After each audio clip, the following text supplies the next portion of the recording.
नमस्कार, मैं ऐश्वर्या शिंदे देशोन्नति में आप सभी का स्वागत करती हूं।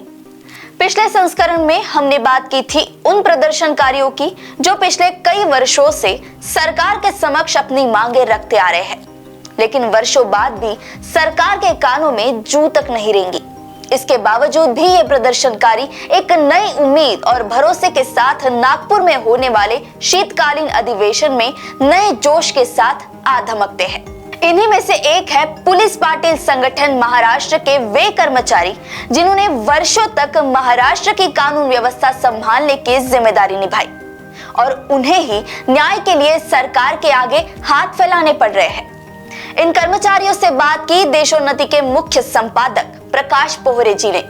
मुझे बताइए, आप यहाँ पर क्यों आए हैं? आप लोग हम हमारी मांगे पूरी करने के लिए यहाँ आए हैं। कितने साल से आप मांग कर रहे हैं? हमारे को तो देखो, हम 1992 से हम लगातार लगे हुए हैं। 92 देखिए 23 और 8 यानी करीब 30 साल हो गए आप चिल्ला रहे हो। आपकी यहाँ पे कोई सुनवाई नहीं हो रही है। सुनवाई नहीं हो रही। ये कितने आपके संगठन के कितने मेंबर्स है? पूरे महाराष्ट्र के अंदर कितने पुलिस पार्टी हो गए? 38,750। 38,000 और 38,000 लोगों की आवाज कोई सुन नहीं रहा है। यहाँ पे आपको कोई मिलने आया है? यहाँ मिलने सरकार का मोर्चा निकाला था। मोर्चा निकाला था। वहाँ पे आपका कोई निवेदन लेने आया था? वहाँ पे नहीं आया था, इन्होंने बुलाए थे वहाँ पर। हाँ, बुलाए थे। तो कौन मिला आपको? कोई मिनिस्टर मिला? नहीं, डीसीएम मिले थे। देवेंद्र जी। उन्होंने बोला कि हम सकारात्मक है। सकारात्मक क्या हुआ है कि पिछले 2022 को 21 तारीख को हमने दिसंबर में एक विशाल मोर्चा निकाला था। 15 से 20,000 पुलिस पाटिल उसमें थे। बाप रे, जो पुलिस पार्टी जिनके तरफ लॉ एंड ऑर्डर संभालने का काम है खेड़े पाड़े में, जिसके भरोसे पे सरकार चलती है, उन पुलिस पार्टी लोगों को यहाँ पे आके मोर्चा निकालना पड़ा। और कितने लोग आए थे? 15,000 से 20,000 के बीच में। मैं आपको यही बताने की कोशिश कर रहा हूँ कि किस तरीके से समाज के हर तबके का ये आक्रोश है और इस आक्रोश सुनने के लिए भी सरकार के पास में ना समय है, ना ही इनके समस्या का कोई समाधान है।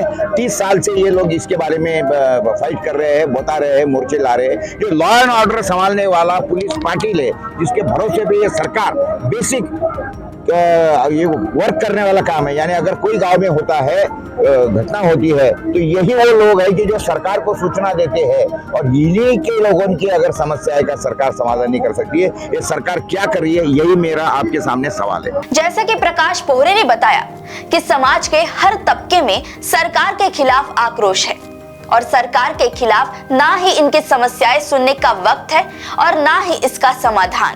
ऐसे ही समस्या है नाग जोगित नाथपंथी भराड़ी भटकिया जमाती संगठन की, जो वर्ष 2012 के दौरान नागपुर में घटित एक हत्याकांड के पीड़ितों के लिए मुआवजे की मांग को लेकर आंदोलन करते आ रहे हैं, लेकिन सरकार द्वारा आश्वासन दिए जाने के बावजूद पीड़ित के परिवारों को अब तक कोई मदद नहीं मिल सकी है। किस लिए मोर्चा निकाल रहे हो? क्या काम है? यार, नागपुर हत्याकांड हुआ है 2012 में, जिसमें 3 आदमी हमारे मार गिराए हैं और एक आदमी जिंदा बचा है। उसका अगर कोई भी अगर अभी तक अगर उनका प्रदर्शन होना, उनके बच्चों को, उनके कुटुंब को अगर नौकरी होना और उनको जो 25 लाख रुपए देने को होना था, वो अभी तक उनको मिला नहीं है। और समाज के उनको ये सब नागरिक समाज भिक्षुकी समाज है, उनको अनुसूचित जमाती शेड्यूल ट्राइब की दृष्टिकोण से उनको सहूलियत देना और मोदी आवास योजना है वो उनको लागू होना है। और ये आपकी कोई समस्या सुनी नहीं जा रही है? तो मोर्चा को आपको कोई मिलने आया था गवर्नमेंट की तरफ से? अभी कोई नहीं आया। कोई नहीं आया, कोई सुनवाई, कोई मिलने को नहीं आया। आपका कागज भी नहीं दिया? अभी कागज यहाँ दिया हमने। उससे क्या फर्क पड़े? वो तो वहाँ पे एक कचरे की टोकरी पड़ी है, आप जाके देखिए, सारे आपके जो निवेदन है कचरे की टोकरी में आपको पड़े हुए मिलेंगे। फिर हम रास्ते की लड़ाई लड़ने वाले हैं। हमारी मांगे देखिए, आपने अभी इन्होंने क्या बोला है, अगर सुनवाई नहीं होती है तो लोगों को रास्ते पे आना पड़ेगा, जैसे ये यहाँ आए। लेकिन सरकार इनकी आवाज दबाना चाहती है, इसीलिए स्टेडियम के अंदर डाल दी है कि तो लोगों को ये नहीं दिखना चाहिए कि जो सरकार की नाकामयाबी है ये पब्लिक के सामने नहीं जाना चाहिए करके इनको सबको अंदर डाला है। और ये आप देख रहे हैं कि कौन से लोग हैं। आप देखिए, अगर इनका चेहरा देखेंगे, सारे के सारे जो लोग हैं, यानी ये भिक्षा मांगने वाले लोग हैं। ये भिक्षा मांगने वाले लोग बेचारे भिक्षा मांग के या कुछ करके अपना गुजारा करते दिन भर का। और उसके बाद में अगर ऐसे क्या बोलते हैं उसको, छोटे से लोगों के इसके लोगों का और उनके इसके अंदर के जो लोगों के मर्डर हो गए उसके बारे में भी अगर 25-30 साल से अगर सुनवाई नहीं हो रही होंगी, उसके बाद में लोग यहाँ आते हैं, मोर्चा निकालना पड़ता है। मैं ऐसा समझता हूँ कि यही है सारी सरकार की नाकामयाबी, और वही मैं बताने की आपको कोशिश कर रहा हूँ। एक और जहां हत्याकांड में मारे गए लोगों के परिजन सरकार से मुआवजे की आस लगाए बैठे हैं, तो वहीं महाराष्ट्र साहूकार ग्रस्त शेतकरी संगठन समिति के बैनर तले वर्षों से गिरवी पड़ी खेती को छुड़ाने के लिए आंदोलन किया जा रहा है। हैरानी की बात यह है कि वर्ष 2006 से सरकार के खिलाफ ये धरना प्रदर्शन किया जा रहा है और आज भी ये मांग पूरी होने की उम्मीद लगाए बैठे हैं। तुमच्या समस्या आहेत, किती वर्ष झाले समस्या आहे तुमच्या? आमच्या समस्या 2006 पासून आम्ही मांडलेल्या आहेत सरकारपर्यंत। 2006 से आप झगड़ा कर रही है इसके हाँ, बारे में? हाँ, लेकिन और सरकार कुछ भी मानने को तैयार नहीं। नहीं, अच्छा, आपको मिलने भी नहीं आ रहे कोई नहीं, यहाँ नहीं, पे? नहीं। आप ये भी नहीं ले रहे हैं आपका? क्या समस्या है आपकी? हमारी समस्या ये है कि हम साहूकारग्रस्त किसान है और हमारी जो खेती है जो गिरवी रखी है साहूकार के पास में, उनके पास में लाइसेंस नहीं है। लाइसेंस नहीं है तो ये अवैध साहूकारी में पैसा नहीं बांट सकते, वो हवा के सवा ब्याज ले रहे हैं। सरकार कोई कार्रवाई नहीं करेगी, आपकी तरफ ध्यान दे रही है सरकार तो इन सब प्रदर्शनकारियों के बीच महाराष्ट्र राज्य आंगनवाड़ी सेविका कर्मचारी संयुक्त संगठन द्वारा 30 साल की सेवा के एवज में पेंशन और ग्रेच्युटी जैसे मुद्दों के अलावा कुछ और मांगे भी रखी गई है, लेकिन इनकी सुनवाई कब होगी कोई नहीं जानता। प्रकाश पोहरे का सीधा सवाल है कि क्या अब हाथ में पत्थर उठाने के बाद ही सुनवाई होगी? आंगनवाड़ी सेविका को और मददनीश को वेतन श्रेणी मिलना चाहिए और जो उनको पेंशन लागू होनी चाहिए और उनको ग्रेजुटी भी सेवा समाप्ति के बाद मिलनी चाहिए। कितने साल से ये सर्विस में है सारी महिला? ये 1993 से 93 से? हाँ, 93 23 और 7 यानी 30 साल हो गए। हाँ, 30 साल होने के बाद में भी कोई सुनवाई नहीं है। देखिए, आपने अभी देखा है किस तरीके से ये सारे खिलवाड़ हो रहा है। 30-30 साल लोग सर्विस कर रहे हैं, उसके बाद में भी उनकी आवाजें सुनी नहीं जाती, उनकी समस्याएं सुनी नहीं जाती, और 1.5 लाख लोग हैं, उनका रिप्रेजेंटेशन करने के लिए सारे लोग हर जिले से आए हैं। मैं वही आपको बताने की कोशिश कर रहा हूँ कि ये सरकार के पास में लोगों के समस्या का कोई समाधान नहीं है।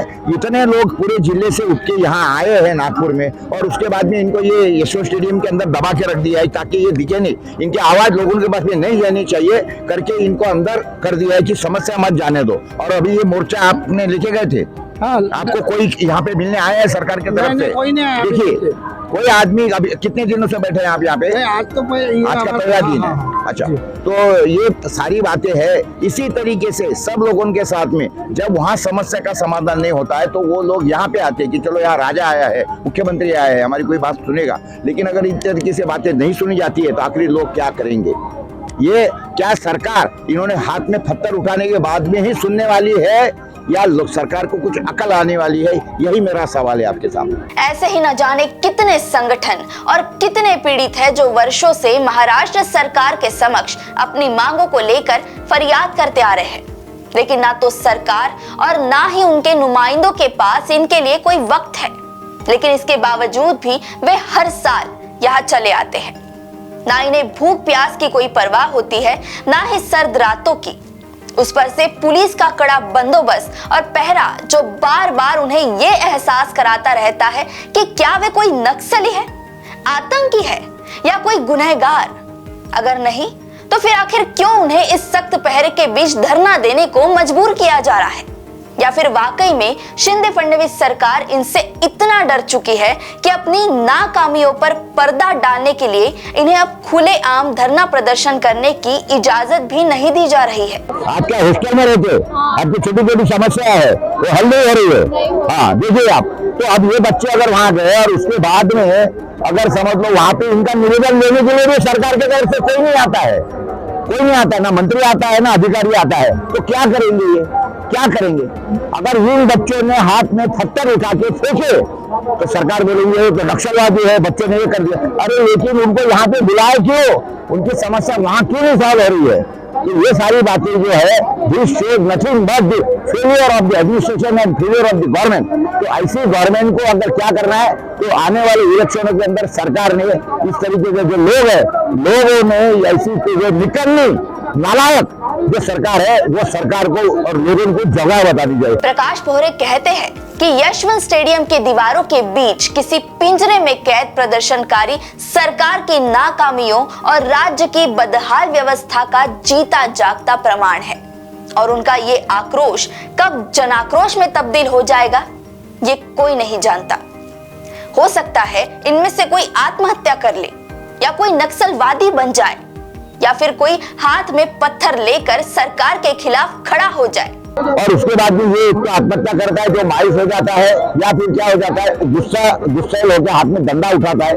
जो व्यवस्था उसको उसके समस्या का हल नहीं दे सकती है, वो व्यवस्था के ऊपर वो प्रहार करने की कोशिश करता है। सरकार क्या बोलती है, अरे ये नक्सलवादी है। नक्सलवादी नहीं है, वो नक्सलवादी बना that is the failure of the government. हालांकि ये फांसी अगर किसको लगानी चाहिए, जेल में अगर किसको डालनी चाहिए, तो ये नालायक व्यवस्था को, सरकार की मशीनरी को इसका जवाबदेही है वो, और यही सारी बातें हैं। बहरहाल हर प्रदर्शनकारी लोकतांत्रिक तरीके से सरकार के समक्ष अपनी फरियाद करता आ रहा है और भविष्य में भी वह इसी तरह से यहाँ आता रहेगा। लेकिन आखिर कब तक इनके सब्र का बांध ना टूटने पाए, उसके पहले ही गहरी नींद में सोई हुई सरकार को जागना होगा। आज के लिए बस इतना ही। देशोन्नति के अगले संस्करण में आपसे फिर मुलाकात होगी। नमस्कार। ठळक घडामोडींसाठी देशोन्नति न्यूज चॅनलला सबस्क्राईब करा आणि बेल आयकॉन प्रेस करा।